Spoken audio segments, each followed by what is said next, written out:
Je vous propose de prendre un tout petit peu, encore plus de hauteur, de prendre aussi un petit peu le temps. Je disais tout à l'heure, on va se faire plaisir avec la musique qu'évoquait Alain Finkielkraut, la musique des mots, la musicalité des mots qui obsède Fabrice Lucchini depuis toujours. On pourrait presque dire d'ailleurs que les mots sont des notes de musique, hein, Fabrice. Parmi les compositeurs, il y en a un autour duquel j'ai l'impression que vous tournez comme ça depuis assez longtemps. Peut-être qu'il pourrait faire l'objet, un jour, d'un spectacle. C'est Jean-Sébastien Bach.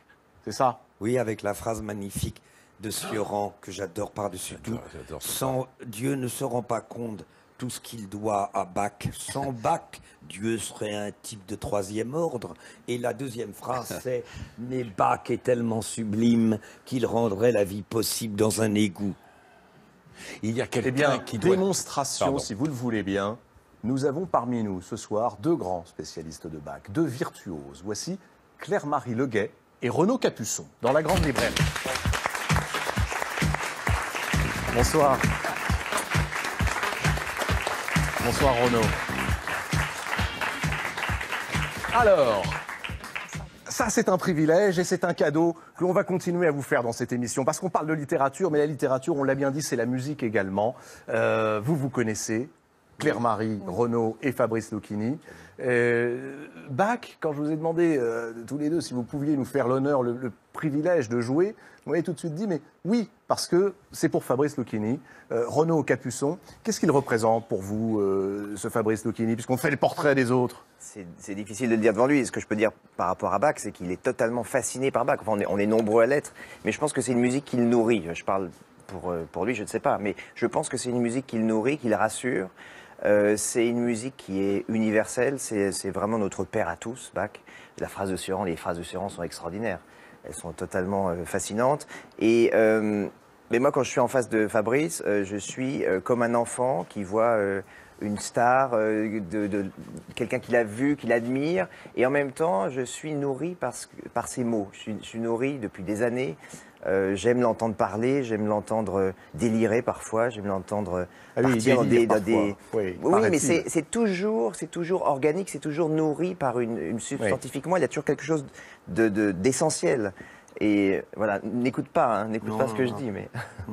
Claire-Marie Voilà. Leguet, vous êtes la grande virtuose spécialiste de Bach au piano. Bah oui, non, vous nous avez fait des plaisirs incroyables. Oui, parce qu'il y a eu Glenn Gould aussi qui était pas mal, Oui, pareil, il y a Murray Peraya, Ouais. il y en a des pas mauvais, mais j'ai eu envie de dire...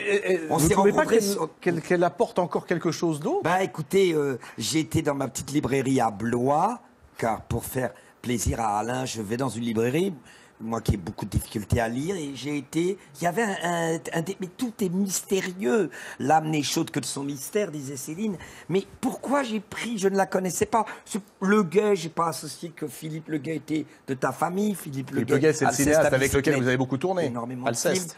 de films. Et je mets ça, et j'entends les partitas, et je deviens fou, et j'écoute des heures, car ça met en scène le problème de l'interprétation, l'essentiel de notre métier.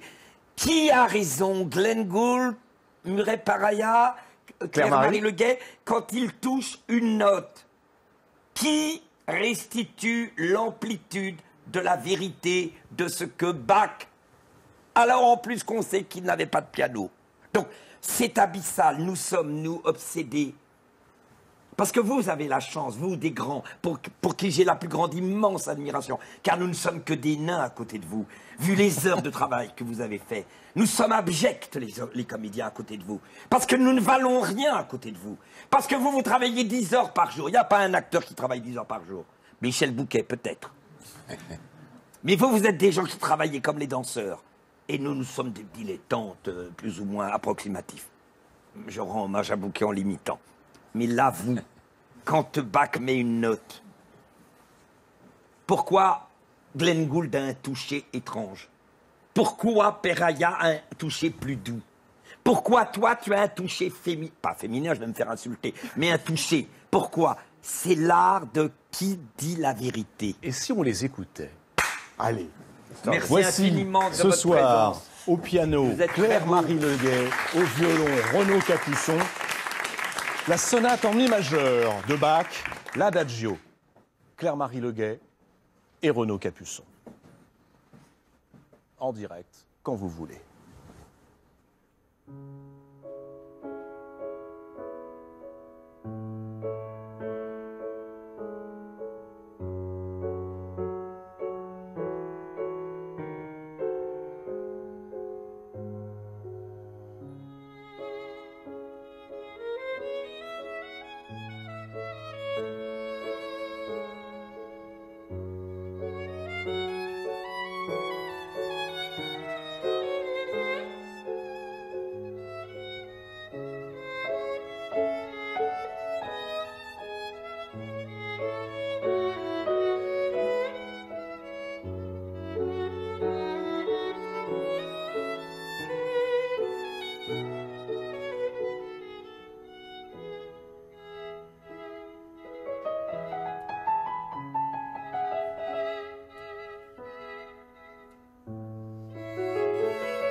Claire-Marie Leguet et Renaud Capuçon, merci infiniment. C'est bouleversant d'entendre. Qu'est-ce qui se passe dans votre tête, Claire-Marie, quand vous jouez, pour répondre à la question que posait Fabrice, c'est-à-dire la touche? Je pense que la relation au silence est très très importante, que sans silence, il n'y aurait pas de musique. Et que finalement, la musique est un silence vivant, un silence vibrant. Et de même que Fabrice Lucchini respecte, fait vivre, nourrit les silences avec la littérature. C'est le point commun le plus absolu entre mon artisanat et le leur. C'est que les gens ne comprennent pas en nous parlant que des mots.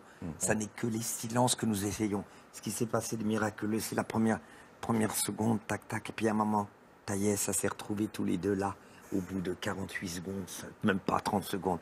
Et là, bon, alors donc là, elle a défini tout ce qu'il y avait à dire, c'est l'art du silence. Vous imaginez cette phrase? Mais c'est ça, tu peux développer un peu? Et Renaud Je aussi. pense que... Non, c'est la pureté, Bach, c'est la pureté absolue. C'est pour ça que c'est tellement intimidant pour nous de jouer, tous les musiciens. Face à Bach, on est comme, moi je donne souvent l'exemple de face à l'Everest, on est comme tout petit devant une montagne. Parce que c'est à la fois une nourriture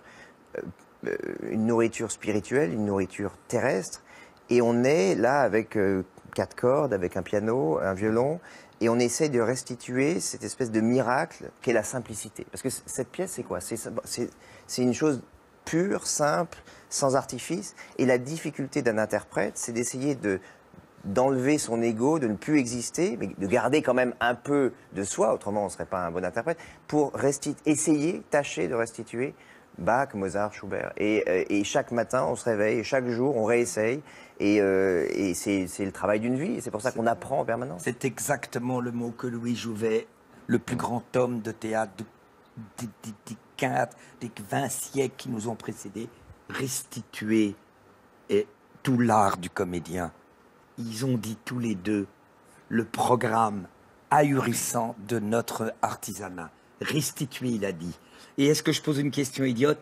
Est-ce que Mozart aurait été Mozart s'il n'y avait pas eu une origine, un héritage? Ou est-ce que Mozart... Mozart était un don, c'est un don à l'état pur. Je pense que Mozart, à n'importe quelle époque, aurait été Mozart. Voilà. Mais forcément, il a baigné aussi en tant qu'enfant dans tout un environnement musical. Et on est tous... Sans Bach, il y aurait eu quand même Mozart. Il n'y a pas héritage comme dit Nietzsche. Il y a forcément héritage. Tout le monde a été inspiré par Bach. C'est pas imaginable. C'est l'alpha et l'oméga, Bach. Vous avez été bouleversant. Merci infiniment. Renaud Capuçon, Claire-Marie Leguet. Peut-être, Claire-Marie, pouvez-vous nous faire un dernier plaisir parce que nous sommes en direct à la fin de cette émission. Le temps que vous vous installiez au piano sera le temps pour moi de vous remercier, Alain Finkielkraut, Claude Arnaud, Fabrice Lucchini, d'avoir participé à cette émission qui célébrait la musique des mots et puis aussi l'idée qu'il faut habiter un texte, on l'a bien entendu, que l'héritage consiste à accepter de rentrer dans une librairie et puis d'aller chercher le livre qui n'était pas prévu de prendre. Le spectacle de Fabrice Lucchini, donc c'est jusqu'à ce mois de décembre au Bouffe Parisien, et puis vous le reprendrez début 2018 au Théâtre de la Michaudière à Paris. Il s'appelle Des écrivains parlent d'argent. En terrain miné, c'est le titre du livre d'Alain Finkielkraut avec Elisabeth de Fontenay. Et puis le livre de Claude Arnaud s'appelle, vous pouvez le remontrer Fabrice, Portrait craché. C'est aux éditions Robert Laffont dans la très belle collection bouquins. Merci à celles et à ceux qui m'ont aidé à préparer cette émission. Merci Renaud Capuçon. La semaine prochaine, Patrick Modiano sur ce plateau et Pierre Michon. Voilà, on va vous donner de la belle littérature. Nous terminons avec Bach et avec vous, Claire-Marie Leguet. Il a fait un Rimbaud, Pierre Michon.